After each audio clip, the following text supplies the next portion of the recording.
Hey, what's going on, FRF Nation? Aaron Zamzow here to give you a great first responder workout option that you can do from home, you can do from the gym, the firehouse. It doesn't matter. You don't need a lot of time. You don't need a lot of equipment.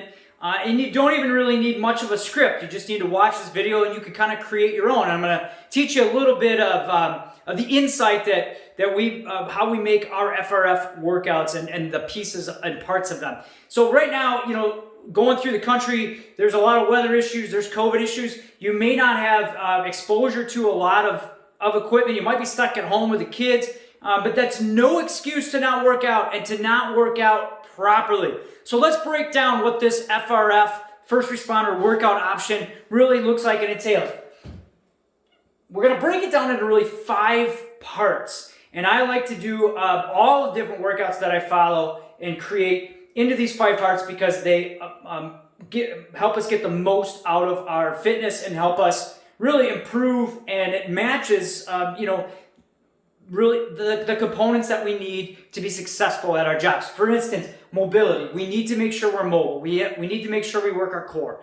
We need to make sure that we work full body strength. We need to make sure that we work our hearts. And then we got to make sure that we recover. Let's break that down. We start the workout by choosing 3 what I like to call active movements. These can be body weight squats. These can be my favorite, Spider-Mans. It's a movement that helps to raise internal core temperature and work flexibility and mobility. So I gave you squats, Spider-Mans. It can be knees side to side where you're just laying on your back and let your knees drop. Now you can choose anywhere from 3 to 5 exercises on this, but what you want to do is circuit them 2 times, right? You can either do 30 seconds for each particular exercise, so it's 1.5 minutes, you repeat it for 3 minutes. Or you can do them for reps, 6 to 8 each side, move to the next exercise. You want to do them twice. Personally, I like to set an interval timer. I'll do 3 exercises. I'll set it to 6 different, rounds or 6 different exercises, and just go from one to the next, do them for 30 seconds. So you do that. It's about 3 minutes. You're warmed up. Now you're going to do the same thing, but you're going to choose core exercises, or what I like to call prehab. If you've ever injured your shoulder, tweaked your back, hurt your knee, which most of us in the fire service have done one of those 3 things. And they always give you rehab exercises, okay? Like most, you'll do them until you feel better, then you don't do them. I say that's a great time to incorporate them into your workout. Do those prehab or those core workouts or those core exercises right after your active movement. So you do your active movement, then do the things like bridges, planks. If you've done shoulder work, it's the soup cans, right? Doing they call them V-scaption or scaption exercises. Do those 3 exercises. You can do up to 5, right? This could be 3 to 5 exercises. This could be 3 to 5. Now, I just give you the minimum because I want to make sure that you don't use time as an excuse. This is quick, right? 3 minutes here, 3 minutes here, 5 minutes here. Before you know it, it's a 20-minute workout just at home. But you start with active movement. You go to your core exercises. Again, we did bridges, planks, and V-scaption. Here we're doing squats, Spider-Mans, knees side to side.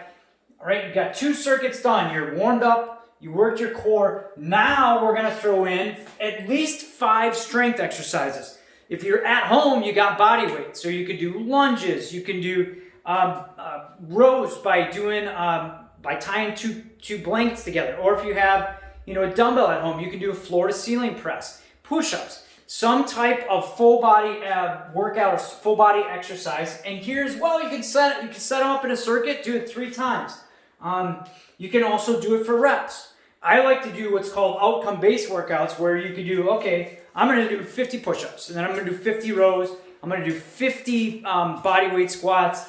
And once I'm done with one, I'm going to move from the next to the next to the next. You can do them outcome-based also. So after you finish, let's say your 3 circuits or your outcome number of strength training ones, you're almost done. You can do a little cardio. I like to do these things called 5 minutes of hell. I know, sounds bad, but it's not that bad. Or 4-minute Tabatas, or 10-minute afterburners. And these are just ways to incorporate fire ground movements.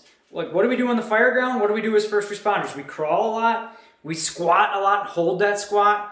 we push, we pull, we drag, we lift up heavy stuff, we do steps. You can incorporate them in back to back. Now, let's say you don't have a lot of equipment. Well, a burpee is a good option. And then maybe a mountain climber. Or you might, choose to carry your kids around as for 30 seconds, just as part of an exercise. But I like to choose two exercises, do them back to back. So I'll do burpees, mountain climbers, burpees, mountain climbers. I'll either do them in a Tabata where it's 20 seconds on, 10 seconds off, and you do that 8 rounds, so you do 4 each. Or I'll do it just back to back to back and gas myself for 5 minutes. Either way, you're getting some good cardiovascular exercise in, heart rate's getting up there, and you have to work recovery. Then I'll finish, almost done, but you could finish with the same movements that you did up here in the active. Now with active movements, you're not holding them, you're not holding a static stretch. Like for a squat, you're doing the actual squat. For Spider-Man, you're getting into position, hold for 2 or 3 seconds, then moving the other way. Now for this last part, this stretch, you just hold them for 30 seconds each. Do it 2 times. Again, it's 3 minutes, and then you're stretched out and recovered. The minimum I want you to do are this many, but you can do is 3 to 5. You can do 2 to 5 exercises here also for your cardio. But the idea here is that you set your workouts up. I would take a pen, a piece of paper, or if you have a whiteboard, say I'm going to do these 3 active movements. I'm going to do these 3 core. I'm going to do these 5. I'm going to do these 4 cardio. And then write them out, and then that's how you do that, okay? You don't need a lot of equipment. We just talked about using body weight for all this, but it's imperative that you set it up this way and have a plan. So many times I see firefighters, EMTs, medics going to the weight room, and the first thing they do is they go over and they bench. Oh, I'm warming up. Well, bull crap. You're not warming up. You're warming up your chest. And I'll tell you what, another thing on like bench pressing, those type of exercises, great. But if you're ever pressing, 300 pounds off your chest on the fire ground or rescue scene, you got other issues, man.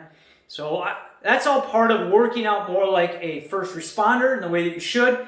And along with this video, there'll be a link down below where I'm going to give you a 28-day workout program on how you should be training as a first responder. It follows this guideline, so it's actually some done-for-you workouts that you can use and follow for the next 28 days. And I'm giving to you for free.